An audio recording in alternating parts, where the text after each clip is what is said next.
Rajkot silk success అవుతుంది. ఇక వెంటనే ఈ సక్సెస్ కారణం తన కుటుంబం అని చెప్పేసి ఆనంద భైరవి అందరి సమక్షంలో తన కుటుంబం గురించి చెప్తూ ఉంటుంది. ఈలోపు అనన్య తను ఎంత ఎత్తు వేసినా చిత్తులాగా ఆనంద భైరవి చేసి రాజ్కోట్ సిల్క్ని పరువుని ఇక అధినేతను కాపాడుతుంది ఆనంద భైరవి. ఈలోపు జడ్జిగా పల్లవి వచ్చి తన చేతుల మీదుగా ఆనంద భైరవికి గిఫ్ట్ ప్రజెంట్ చేస్తుంది. ఆనంద భైరవిని కలవడం నా అదృష్టం, అంతేకాకుండా నా చేతులతో తనకి ఇలా బహుమతి ఇవ్వడం చాలా సంతోషంగా ఉంది ఆనంద గారు అని చెప్పేసి పల్లవి ఆనంద భైరవికి ఇక పెద్ద సర్ప్రైజింగ్గా తనకి బహుమతి అందజేస్తారు. ఈ బహుమతి రావడం నా ఒక్కరి కృషి కాదు, నా కుటుంబం మొత్తం అని చెప్పేసి తన కుటుంబాన్ని పిలిపించుకొని అందరి కుటుంబంతో కలిసి వెంటనే ఆనంద భైరవి ఇక తన ప్రజెంటేషన్తో పాటుగా గిఫ్ట్ను కూడా పల్లవి చేతుల మీదుగా అందుకుంటారు. ఈలోపు పల్లవి వెంటనే ఇక బయలుదేరుతాం భైరవి గారు అనే విధంగా అంటుండగా, ఈరోజు నాకు చేసిన హెల్ప్కి చాలా సంతోషమమ్మా, నీ వల్లే ఈరోజు రాజ్కోట్ సిల్క్కి ఇంకో మెట్టు ఎక్కాం అని అంటుండగా, అయ్యో పర్లేదండి, అయినా ఇది మన కుటుంబం, అలాంటప్పుడు మనకు మనం సాయం చేసుకోకుంటే ఎవరు సాయం చేస్తారండి, ఇక వెళ్ళొస్తారని చెప్పేసి పల్లవి చరణ్ ఇద్దరు కలిసి బయలుదేరుతారు. ఈలోపు తన ఎత్తుగడకు చిత్తు చేసిన ఆనందను ఇక వెంటనే ఆనందం తొక్కేయాలని చెప్పేసి అనన్య ప్లాన్ చేస్తూ ఎన్ని చేసినా కూడా ఈ ఆనంద భైరవి ఒక మెట్టు ఎక్కుతూనే ఉంది అనే విధంగా కాంచనతో అంటుండగా, అదే సమయానికి ఆనంద చిటుక వేస్తూ ఉంటుంది. ఏంటి నువ్వు వేసిన పాచికలు పారలేదని చెప్పేసి చాలా డిస్టర్బ్గా ఉన్నట్టున్నవే అనన్యను, ఇక నేను ఎలాగైనా ఆనంద భైరవి కుటుంబాన్ని తొక్కేస్తాను, ఏదో తొక్క తోటకూర అని చెప్పేసి ప్రగద్వాలు పలికావు కాదే, మరి ఏమండే నా కోడల్ని కిడ్నాప్ చేసి ఎలాగైనా ఈ కాంపిటీషన్లో మేము గెలవకుండా మా పరువు తీయాలనుకున్నావు కదే, ఒసే ఏంటి అసలు టైం వేస్ట్ చేసుకుంటా ఇలా ఆలోచించే కంటే నలుగురి ఇళ్లల్లో ఆడుకొని తింటే పూటనే వెళ్తుంది కదా. ఆనంద భైరవి నోటికి ఎంత వస్తే అంత మాట్లాడడం కాదు, నోర్మి, అసలు ఏంటి ఏం చూసుకోనికి ఇంత బలుపు, ఆ బలుపు కాస్త తగ్గిస్తే కనీసం కడుపుకు తినడానికైనా కూడు దొరుకుతుంది. ఇంకొకసారి పిచ్చి పిచ్చి వేషాలు వేసి ఆనందం కుటుంబాన్ని తొక్కాలే, ఇక ఏదో చేయాలి అని అనుకుంటావు కదా, ముందు నన్ను దాటేసి నా కుటుంబం దగ్గరికి చేరాలే ప్రయత్నం చేయవే, అప్పటిదాకా నేను ఉన్నంతసేపు నా కుటుంబాన్ని టచ్ చేయడం కూడా నీకు అసాధ్యమే అని వార్నింగ్ ఇచ్చి వెళ్ళిపోతుంది ఆనంద భైరవి. ఆలోపు వెంటనే సమీరా, ఏంటి అసలు ఏమనుకున్నావు, ఏం జరిగింది, కాస్మెటిక్ కాల్చనావు కానీ ఇప్పుడు కాల్చిన పక్కన పెడితే ఆ పల్లవి తెలివితోనే ఇక వెంటనే ఐటమ్స్ అంతా ఇక్కడికి పంపించింది.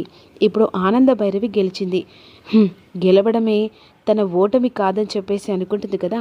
అసలు కింద ఉన్న ఆ మొక్కని తీసేస్తే ఎలా ఉంటుంది, మొదట్లో నుంచలి ఇక వృక్షం పెరగాలంటే అసలు ఆ వృక్షం కింద ఉన్న మొదలను నరకాలి కదా, ఎందుకంటే కొమ్మలను నరికేస్తే కామన్గా కొమ్మలు పెరుగుతూ ఉంటాయి, అదే మొదటినే నరికేస్తే కొమ్మలు కూడా కుప్పకూలుతాయి కదా. ఏమంటున్నావమ్మీ, నీ మాట నాకు అర్థం కావట్లేదు. అర్థం కావడానికి ఏముందమ్మా, ఏముంది, ఆనంద భైరవిని చంపేస్తే ఇక కొమ్మలు కూడా పని చేయకుండా పోతుంది కదా, అందుకు. ఏంటి ఏం మాట్లాడుతున్నావు అనన్య, అసలు ఆనంద భైరవిని చంపడమా, ట్రోల్ తన మీద వేసిన ప్లానే చక్కగా వర్కౌట్ కాలేదు, అలాంటిది ఏకంగా మొదల్లో నరకాలని చెప్పేసి అనుకుంటున్నావు, అది కలలాగే మిగిలిపోతుంది. లేదు సమీరా, ఇక నేను వేసే పాచిక ఎవ్వరికీ తెలియకుండానే ఆనంద భైరవి మీద పాచిక పారేస్తాను అని ఈ విధంగా అనన్య అనుకుంటూ ఉంటుంది. ఇక మరోవైపు తన చేతిలో ఒక బహుమతి తీసుకొని బయలుదేరుతుంది. వచ్చిన బిజినెస్ మ్యాన్ అందరూ ఇక మాకు ఛాన్స్ ఇవ్వండి మేడం, ఎలాగైనా సరే పార్ట్నర్షిప్గా మా కంపెనీలో చేరండి అనే విధంగా వచ్చిన బిజినెస్ మ్యాన్లందరూ ఆనంద భైరవి చుట్టూ ముట్టుతారు. అప్పుడు ఆనంద భైరవి, మీరు అడిగింది కరెక్టే, కాకపోతే నేనే ఒకరికి ఛాన్స్ ఇవ్వాలనుకుంటున్నాను అనేసరికి అందరూ ఒకరి ముఖాలు ఒకరు చూసుకుంటూ ఉంటారు. ఎవరికి ఆ ఛాన్స్ అన్నట్టు అడుగుతుండగా, ఎవరికేంటో కాదు, ఇక లలిత టెక్స్టైల్స్ దామినికి నేను ఒక ఛాన్స్ ఇవ్వాలనుకుంటున్నాను, అనే విధంగా అనేసరికి దామిని చాలా సంతోషంగా పడుతూ ఉంటుంది.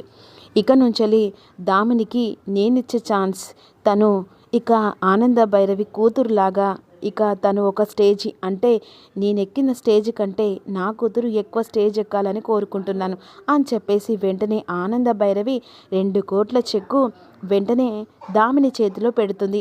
ఇక నుంచి నీ చేతికి నేను బిజినెస్ కాదు, ఇక నీ చేతిలో ఒక ఆయుధాన్ని పెడుతున్నాను. ఈ ఆయుధాన్ని నువ్వు ఎలా కాపాడుకుంటావో, ఎలా పేరు తెచ్చుకుంటావో అది నీ ఇష్టం దామిని. కానీ ఒక్కటి చెప్తున్నాను, కష్టము లేనిది పని ఏది జరగదు. ఎంత కష్టపడితే ఆ కష్టానికి తగ్గట్టుగా ఫలితం దొరుకుతుంది. ఎందుకంటే చేతిలో డబ్బు ఉంది కదా అని చెప్పేసి ఈరోజు ఖర్చు పెడితే రేపటి గురించి కూడా ఆలోచించాలి. ఇది కూడా అలాగే. బిజినెస్ అంటే 10 మందికి ఇక మనం మేలు చేస్తున్నాం. ఆ మేలులలో వాళ్ళ కడుపు నిండాలి, ప్లస్ మన కడుపు కూడా నిండాలి. ఆ 10 మంది, 20 మంది, 20, 30 మంది ఇలా 10 మందికి ఉపాధి కల్పిస్తే మన బిజినెస్ ఒక పేరుతో ముందడుగేస్తుంది. ఇక దామిని, నీకు నేను ఇచ్చేది ఛాన్స్ మాత్రమే కాదమ్మా, ఇక నీ టాలెంట్కు పరీక్ష అని చెప్పేసి వెంటనే దామినికి ఒక ఛాన్స్ ఇస్తుంది. ఆనంద భైరవి ఇచ్చిన ఛాన్స్ ప్రకారం దామిని సంతోషంతో ఆనంద భైరవిని హక్ చేసుకుంటుంది. థ్యాంక్ యూ పిన్ని, థ్యాంక్ యూ సో మచ్. ఇక నేనేంటో ఈ దామిని ఏంటో కరెక్ట్గా నీకు చూపించుకుంటాను అని చెప్పేసి ఈ విధంగా అందరు కలిసి ఇంటికి వెళ్తారు. ఈలోపు లీలావతి ఆనంద భైరవి చేయిలు పట్టుకొని బాధపడుతూ ఇక వెంటనే ఈ విధంగా అనుకుంటుంది, నువ్వు నా ఇంట్లో ఒక చెల్లివి కాదమ్మా, నా తల్లివి. ఎందుకంటే ఎన్ని కష్టాలు వచ్చినా సరే కుటుంబాన్ని వదులుకోకుండా అన్ని బాధలు పడి ఇప్పుడు మళ్ళీ అందరినీ ఒకటి చేసాం. ఎన్ని మాటలన్నా కూడా అన్నీ పట్టించుకోకుండా ఒక అక్క చెల్లని అనరాని మాటలన్నా కూడా ఇక నా తల్లే కదా అంది అని చెప్పేసి తుడుచుకుపోయాం.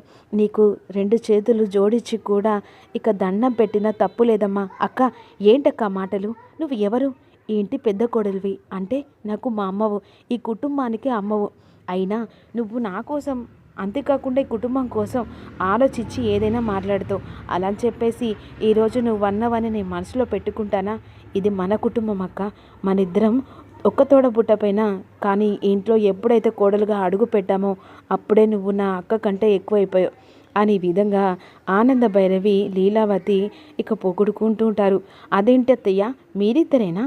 మేమిద్దరం కూడా ఇక ప్రీతి అక్కను నేను కూడా అలాగే ఉంటాం అని చెప్పేసి సంతోషంతో ఉంటుండగా ఈలోపు అనన్య, ఇక ఏంటి అనన్య, ఏం ప్లాన్ చేస్తావు? అసలు దామిని ఇప్పుడు చాలా మారిపోయింది. ఆనంద భైరవి చేతుల్లో చిక్కుకుంది. ఇప్పుడు మనం ఏమరపాటు చేసినా కూడా దామిని మన వైపు రాదు. ఇప్పుడు ఆనంద భైరవిని ఎలా చంపాలని చెప్పేసి అనుకుంటున్నావు?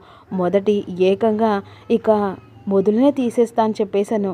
మరి తనని చంపడం అనేది కాదు, కానీ అసలు తనని తాకే అంత టచ్లో మనకు అసలు శక్తి ఉందా? శక్తి ఉందా లేదా అని కాదు సమీరా, చంపడానికి ఆయుధం ఉందా లేదా అనేది.